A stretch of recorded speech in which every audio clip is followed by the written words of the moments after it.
वजीर आजम का आवाम को रिलीफ देने के लिए एक और वादा। आटा, चीनी, घी, दाल और दीगर अजनास की कीमतों में कमी के लिए वफाकी काबीना का इजलास मंगल को तलब। इमरान खान का कहना है कि कीमतों में इजाफे की तहकीकात शुरू हो गई। महंगाई के जिम्मेदारों को सख्त सजा मिलेगी। हुकूमती और पार्टी तर्जुमानों का अहम इजलास भी आज तलब। सियासी और मुआशी सूरत हाल का जायजा लिया जाएगा।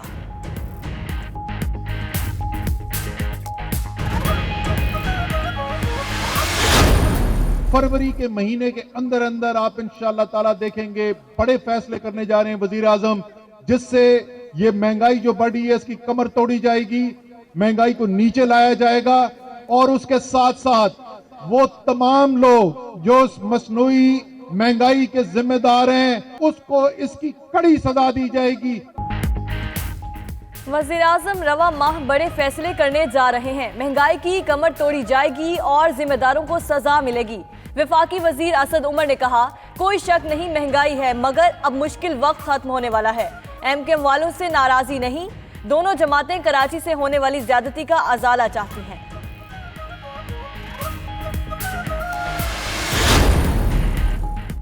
हुकूमत की मुज़ाकराती टीम का मुस्लिम लीग काफ से फिर राब्ता। हुकूमती मुज़ाकराती टीम आज काफ लीग के रहनुमाओं से मुलाकात करेगी। परवेज खटक, असद उमर, गवर्नर पंजाब, वज़ीर आला और शफकत महमूद टीम में शामिल। काफ लीग की जानिब से चौधरी परवेज इलाही, तारिक बशीर चीमा और मोनिस इलाही शामिल होंगे। इन हाउस तब्दीली आएगी ना हुकूमत को कुछ होगा। वज़ीर दिफा परवेज खटक ने कहा, तमाम इत्तेहादियों से बामायनी मुज़ाकरात हो चुके हैं। इत्तेहादी कहीं जा रहे हैं, ना अपोजिशन से कोई खला पैदा हुआ है। अफवाहें बहुत जल्द दम तोड़ जाएंगी। हुकूमत किसी डील पर यकीन नहीं रखती। अदलिया और कौमी एहतसाब ब्यूरो समेत तमाम इदारे आज़ाद हैं। वज़ीर आला सिंध का IG सिंध के मामले पर यू टर्न। गवर्नर हाउस जाकर गवर्नर इमरान इस्माइल के साथ नए IG पर मुशावरत। इससे कल सिंध हुकूमत ने गवर्नर के साथ मुशावरत से इनकार कर दिया था।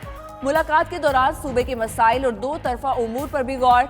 दोनों अतराफ से एक दूसरे के साथ मिलकर चलने की ख्वाहिश।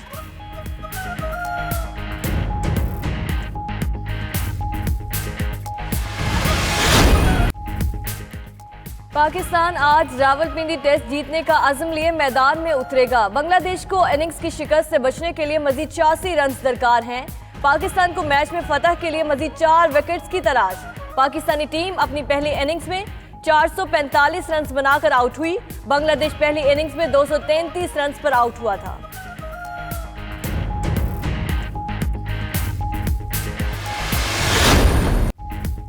नसीम शाह ने टेस्ट क्रिकेट में नई तारीख रकम कर दी। टेस्ट मैच में हैट्रिक करने वाले दुनिया के कम उम्र तरीन बॉलर बन गए। बांग्लादेश के खिलाफ मैच में लगातार 3 गेंदों पर नजमुल हुसैन, तेजुल इस्लाम और महमूदुल्लाह को पवेलियन भेज दिया।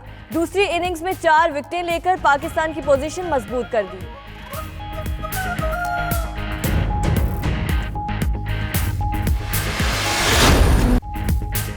लाहौर में कबड्डी वर्ल्ड कप शुरू। पाकिस्तान और ईरान की फतह। रंगारंग इफ्तिताही तकरीब में तमाम टीम्स का मार्च पास्ट। वज़ीर आला पंजाब और स्पीकर की भी शिरकत। पाकिस्तान ने पहले मैच में कनाडा को शिकस्त दी। ईरानी पहलवानों ने सीरा लियोन को हरा दिया। इवेंट में आज 6 टीम्स के खिलाड़ी पंजा आजमाई करेंगे।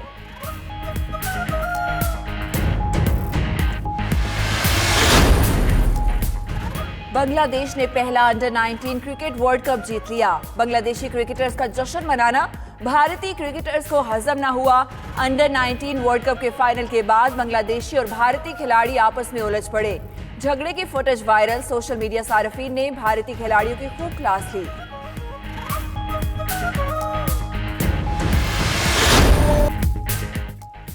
रंगों की नई दुनिया तख्लीक करने वाले सादकीन की 33वीं बरसी। कैलीग्राफी के लेजेंड, अजीम मुसव्विर और खतात सादकीन ने मुख्तलिफ कौमी और बैनुल-अक़वामी अवार्ड हासिल किए। पहली तस्वीरी नुमाइश 1954 में हुई। अमेरिका और यूरोप समेत दुनिया भर में फन का जादू जगाया। इकबाल और फैज के अशार को भी कैनवस पर उतारा।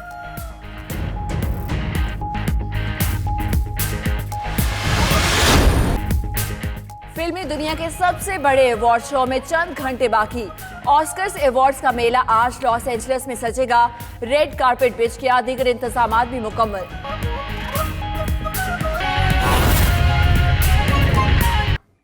महंगाई का उरूज है, जबकि गरीब महंगाई की चक्की में पिसते पिसते जवाल का शिकार हो चुके हैं। दूर दूर तक महंगाई कम होती दिखाई नहीं दे रही।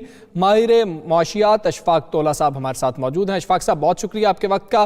सर, कहिएगा, मुल्क में इस वक्त आवाम का एक ही मसला नजर आ रहा है और वो महंगाई है। क्या उसको आप हल होता देख रहे हैं? किस तरीके से तदारुक करना होगा? बिस्मिल्लाहिर्रहमानिर्रहीम।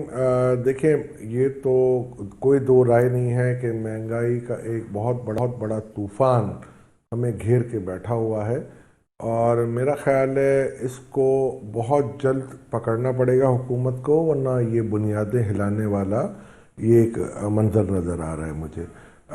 कल भी मेरा ख़्याल है मीटिंग हुई है, प्राइम मिनिस्टर साहब ने अपनी इकनॉमिक टीम को बुलाया था और यहाँ तक कह दिया है, जो मीडिया रिपोर्ट्स हैं, कि कुछ भी करना पड़े, कहीं से भी पैसे काटने पड़े, कहीं से भी आपको पैसे जनरेट करने पड़े, आप महंगाई के तूफान को रोकिए। तो ये एक मेरा ख्याल है अच्छा तासुर भी है और मैं ये समझता हूँ कि ये चीज़ बहुत पहले हो जानी चाहिए थी। हुकूमत के अपने आदाद व शुमार हैं पाकिस्तान ब्यूरो ऑफ स्टैटिस्टिक्स के, जो पिछले महीनों से और पिछले साल से इसको मुवाजना करते हैं और कुछ चीज़ें जो हमारी आम ज़िंदगी में जिनका बहुत बड़ा अमल दखल होता है, उसमें अगर हम देखें तो हमारे पास दालें होती हैं। तो मूंग की दाल आपकी लास्ट ईयर से इस साल तक 80% के करीब इसमें इजाफा हुआ है शहरों में, और देहातों में इसमें 83% का इजाफा हुआ है। और अगर आप देखें चिकन में 22.5% और 18%, वीट में 24.5% और 35% देहातों में इजाफा हुआ है। शुगर में 26% और दोनों जगह 26% ही है, मगर यहाँ ये मैं बावर कराना चाह रहा हूँ, उसमें इसलिए भी थोड़ा सा इजाफा हुआ है कि 9% आपके सेल्स टैक्स में इजाफा हुआ। तो अगर मैं नेट देखूँ तो 17-17.5% का इजाफा चीनी में भी हुआ। इस तरीके से टमाटर इस हवाले से कह दीजिएगा, ये आदाद शुमार तो मौजूद हैं। वजीर आजम की जो नई पॉलिसी है, जिस हवाले से उन्होंने कहा कि जैसे मर्जी हो यहाँ पर हमें रिलीफ देना है, लेकिन बुनियादी अशिया जरूरिया की बात करें तो बिजली भी बुनियादी जरूरत है, पेट्रोल भी बुनियादी जरूरत है। अगर बिजली, पेट्रोल, गैस ही सस्ते नहीं होंगे तो कैसे चीजें सस्ती हो सकती हैं? क्या कोई पॉलिसी हो सकती है, ये कह देने से हो जाएगा? मुमकिन है ऐसा? देखिए, मैं आपको सबसे पहले ये बताऊंगा कि इन्फ्लेशन पहले बहुत कम था और एक साल में इतना जब ज़्यादा हुआ है, इससे पिछले साल और इससे कम था। अगर आप देखेंगे तो पॉलिसी ये इंटरेस्ट रेट से भी लिंक करती है। ये इन्वर्स प्रोपोर्शन में अगर हम बिल्कुल मवाजना करें तो मुझे लग रहा है कि इंटरेस्ट रेट के ज़्यादती की वजह से भी एक बहुत बड़ा अंसर है। तो गवर्नमेंट को सबसे पहले काम ये करना पड़ेगा कि अपने IMF के जो मुआहदे को रिव्यू करना पड़ेगा। कल इस पर मैंने एक बड़ा डिटेल आर्टिकल एक मीडिया में लिखा है कि IMF से आप किस तरीके से बच सकते हो। अगर IMF से आप बच जाते हो तो मेरा ख्याल है, और अगर IMF को आप प्रोग्राम को खैराबाद कह देते हैं तो मेरा ख्याल है आपकी काफ़ी, जो पहले तो शुरू में आपकी जड़ें थोड़ी हिलेंगी, मगर मेरा ख्याल है इसके बाद आप संभाला दे सकते हैं। मगर इसके लिए हुकूमत को एक बहुत विगरस कैंपेन करनी पड़ेगी। दूसरी तरफ आपकी महंगाई का जो तूफ़ान है वो आपके टैक्सेस के निज़ाम की वजह से भी है, और ये निज़ाम जो है मैं देख रहा हूँ कि बद से बदतर होता जा रहा है और मुल्क में टैक्स कल्चर परवान नहीं चढ़ रहा। तो मैं ये समझता हूँ कि इस निज़ाम की दुरुस्तगी के लिए भी हुकूमत को बहुत जल्दी अमली इक़दाम करने पड़ेंगे।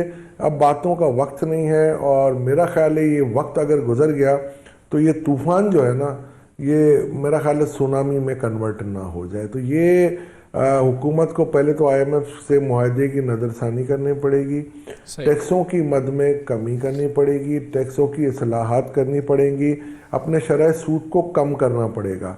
और जिस तरीके से आपकी मईशत है वो अगर आप देखेंगे तो जमूद का शिकार हुई हुई है और इसका पहिया नहीं चल रहा। और मैं आपको ये बिल्कुल मुझे खैर कहते हुए ज़रा अफसोस भी होता है कि ये जमूद से कसाद बाजारी या रिसेशन की तरफ जा रही है। तो अगर ये चीज़ें हो गई और अगर हमारे बजट डेफिसिट काफ़ी ज़्यादा हो गए तो मेरा ख्याल है ये इर्रिपेरेबल लॉस होगा, जो कि मेरा ख्याल है शायद हमारे मुल्क सस्टेन ना कर सके। और इसका जो पहले ही मैं बहुत दफ़ा इंटरव्यू मीडिया में कह चुका हूँ कि गवर्नमेंट संभाल नहीं पा रही है, इनको एक फुल ब्लोन स्ट्रेटजी होनी चाहिए। एक मसला जो है आपके घर का है तो वो घर में हल होगा और घर वाले ज़्यादा अच्छे तरीके से अरेंज कर सकते हैं। मैं बड़े उसके साथ कह रहा हूँ कि हमें